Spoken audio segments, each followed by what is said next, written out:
सिद्धार्थनगर जिले से इंडिया गठबंधन के सपा प्रत्याशी भीष्म शंकर उर्फ कुशल तिवारी जनसंपर्क में तेजी से जुट गए हैं।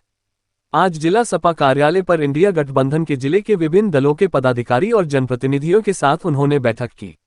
बैठक के उद्देश्य के बारे में मीडिया से बात करते हुए उन्होंने कहा कि आज इंडिया गठबंधन के सभी सहयोगी दलों के साथ चुनाव को लेकर बड़े स्तर पर चर्चा हुई और ब्लॉक से लेकर तहसील स्तर तक चुनाव की गतिविधियों पर रणनीति तैयार की गई।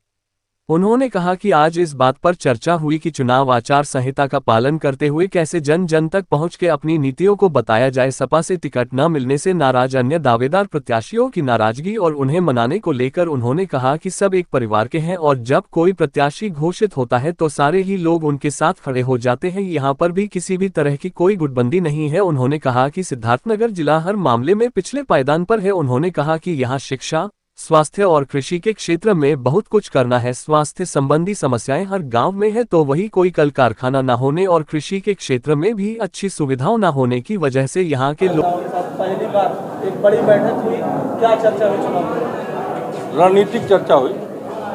चुनाव कैसे मतलब वो है हर चीज़ का जो इलेक्शन कमीशन की गाइडलाइन है उसके दायरे में रह करके चुनाव लड़ने के सारे लोगों ने समझ व्यक्त की और कैसे रणनीति होगा अलग अलग उस तरह से जिम्मेदारी सबकी बांटी जाती है।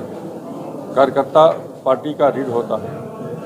हमारे देखिए काफ़ी जो कार्यकर्ता है कि ये कार्यकर्ताओं का मतलब जो हमारे पास लोग हैं और 4 गठबंधन के सारे कार्यकर्ता अलग अलग हैं, सबकी जिम्मेदारी अलग अलग बंट करके वो यही है। विधानसभा से ब्लॉक स्तर तक, ब्लॉक स्तर से गांव सभा तक, बूथ स्तर तक की जिम्मेदारियाँ दी गई हैं और सब लोग मतलब एक सबके उसमें एक प्रोग्राम बना करके चले। टिकट के कई दावेदार लोगों में नाराजगी भी है, उन लोगों को कैसे आप बनाएंगे? ऐसा है देखिए, एक गांव में नहीं होता है। आप ईमानदारी देखिए, हम लोग गांव के रहने वाले हैं। जब एक माँ बाप को दूसरी संतान जब पैदा होती है तो बड़ा वाला भी थोड़ा लगता है खोदने उदने बच्चा करता ही नहीं, उसको नगवार लगता है कि हमारा अधिकार कहीं छीनने दूसरा तो, लेकिन बाद में भाई बन जाते हैं और अब ऐसा रिश्ता हो जाता है कि कोई छीनी हथौड़ी लेके काटता तो नहीं कटता।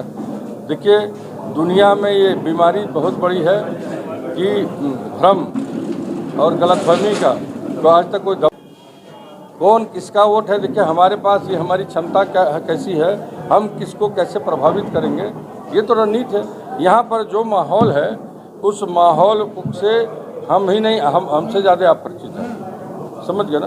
बात को मुद्दे पर ले जाइए और मुद्दा देखिए आवश्यकता अच्छी सड़क सबको चाहिए, अच्छी पढ़ाई की सुविधा सबको चाहिए, किसी जात और किसी के धर्म का आदमी हो, सम्मान सबको चाहिए, अधिकार जो हमें संविधान में मिला है वो सबको चाहिए और इन मुद्दों की पहल होनी चाहिए, इन मुद्दों पर वकालत होनी चाहिए। अगर मुद्दे भटका दिए जाएं तो ये इसको क्या कहा जाता है, इस प्रजातंत्र की व्यवस्था में बेवकूफ़ बनाने का काम होता है। बीजेपी के प्रत्याशी कह रहे हैं 4 जून चौथी बार 4 लाख पार। अब देखिए गलतफहमी की कोई दवा कोई डॉक्टर बना ही नहीं। कौन क्या कह रहा हम उसके मतलब वो तो दुरुस्त नहीं कर पाएंगे हम।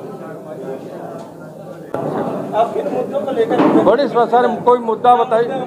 नहीं देखिए मुद्दा सबसे बड़ा यहाँ की जो समस्या है बताइए, 77 साल के आज़ादी में एक भी कोई यहाँ पर फैक्ट्री लगी, कोई दवाई की पढ़ाई की बात कर लीजिए, आपकी बुनियादी जो ज़रूरतें हैं। हमारे यहाँ गांव में पहले हम लोग नदी का पानी ऐसे चुल्लू से पी लेते थे, खाना पच जाता था कि नहीं देखिए। आज गांव में जार जाता है पानी का कि होता, पानी खराब हो गया, आर्सेनिक और फ्लोराइड की मात्रा बढ़ गई है ज़मीन में। आप लोग इसको छापिए, इसको निकालिए, दिखाइए लोगों को। बीमारियां बढ़ गई, डॉक्टर तो बढ़ रहे हैं लेकिन बीमारियों की तादाद बढ़ती है। छोटे छोटे नौजवानों को शुगर हो जा रहा है, ब्लड प्रेशर हो जा रहा है, किडनी खराब हो जा रही है, लीवर खराब हो जा रहा है। यहाँ पर कोई व्यवस्था है इस दवा? ये सब आपके मुद्दे रहेंगे? नहीं, सारे मुद्दे हैं भाई। जो मतलब देखिए मरहम का जो यहाँ पर जिन चीज़ों की आवश्यकता है वो मुद्दा है।